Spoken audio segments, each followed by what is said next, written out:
அந்த நிலையில் நம்முடைய தமிழக காங்கிரஸ் கமிட்டி தலைவர் திரு செல்வ பெருந்தகை எம்எல்ஏ நம்மோடு இணைந்திருக்கிறார்.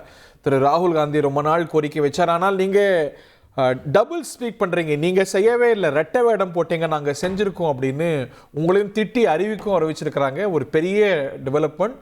வரவேற்கத்தானே செய்வீங்க சட்டமன்ற உறுப்பினர் நீங்கள்?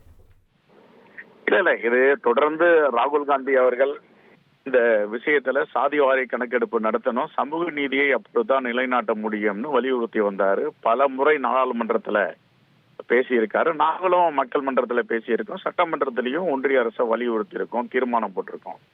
ஆனா இது காலம் கடந்து எடுத்த முடிவு என்றாலும் இது கடந்தது யாரு? அவங்க நீங்க சொன்னீங்க, அவங்க செஞ்சுட்டாங்க. எவ்வளவு ஆண்டு காலம் நீங்க ஆட்சியில் இருந்தீங்க? 11 ஆண்டுகளாக இந்த சமூக நீதி என்பது கேள்விக்குறியானதுக்கு யார் பொறுப்பு? 11 ஆண்டுகளாக ஏன் செய்யல? அவங்க சொல்லுவாங்கல்ல 60 ஆண்டுகளா நீங்க செய்யலன்னு சொல்லுவாங்கல்ல. 60 பெருசா, 10 பெருசா, 11 பெருசா? ஏங்க நாங்க செஞ்சுட்டு தான் தொடர்ந்து செஞ்சுட்டு வந்தோம். எங்க 60 ஆண்டுகள்ன்றீங்க? நாங்க தொடர்ந்து செஞ்சுட்டு வந்தோம். ஒரே ஒரு முறை இந்த தேர்தலால தள்ளி போனுச்சு. 2011 பண்ணிருக்கணும். 2011 நாங்க பண்ணல, 14 வந்து தேர்தல் வந்துச்சு. தேர்தல்ல இவர் வாக்குறுதியும் கொடுத்தார். நாங்க சமூக நீதி நிலைநாட்டப்படும் சொன்னாரு இன்றைய பாரத பிரதமர் நரேந்திர மோடி அவர்கள்.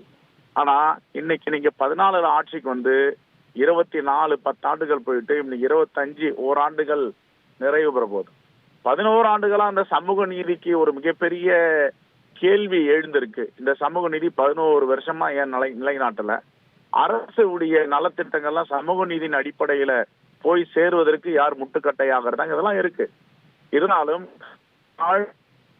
முடிவு என்றாலும் இது தலைவர் ராகுல் காந்திக்கு கிடைத்த வெற்றியாகத்தான் நாங்கள் பார்க்கிறோம். இது ராகுல் காந்திக்கு கிடைத்த வெற்றியா பதிவு செய்றீங்க? இந்த தேசத்தின் எதிர்கட்சி தலைவர் தொடர்ந்து வலியுறுத்தி வந்தாரு. சம்விதான் என்று அரசியலமைப்பு சட்ட புத்தகத்தை தொடர்ந்து காமிச்சாரு. இந்த அரசியலமைப்பு சட்டப்படி எப்பொழுது நீங்கள் சாதிவாரி கணக்கெடுப்பு எடுக்க போறீங்க அப்படின்ட்டு அவருக்கு கிடைத்த வெற்றியாக நாங்கள் இதை பதிவு செய்கிறோம். அலாவுதீன் நாட்டை காப்பாற்ற போராடும் சாமானிய இளைஞனின் சுவாரஸ்ய கதை தினமும் இரவு 8 மணிக்கு.